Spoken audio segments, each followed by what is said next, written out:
Well, some of you may recall me putting out a video, a health alert for folks around the Hanford nuclear site. Reason being was that 42 different workers had to be evaluated for exposure to nuclear radiation.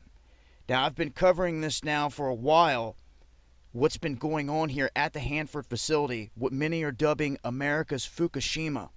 And we have a lot of other facilities here in the United States that have big time issues. We've talked about Indian Point. We've talked about the WIP facility in New Mexico underground that is an ongoing problem. You have the underground nuclear stockpile in St. Louis where there's a fire burning underground still to this day, inching closer and closer toward that nuclear stockpile.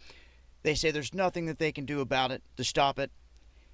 And now, in Washington, at the Hanford site, they're saying that on May 5th, which was the last day that I had reported on this, they're saying that day saw a spike higher than any other that they've seen in recent time, high enough to cause an evacuation.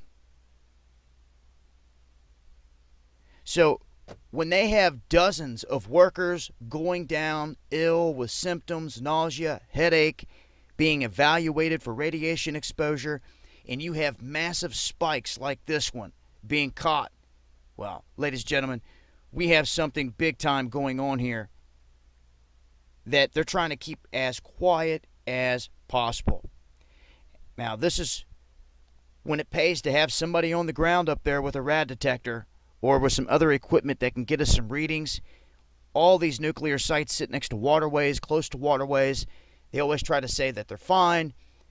As soon as we get one individual down there with a rad detector that can show otherwise, it will change the game.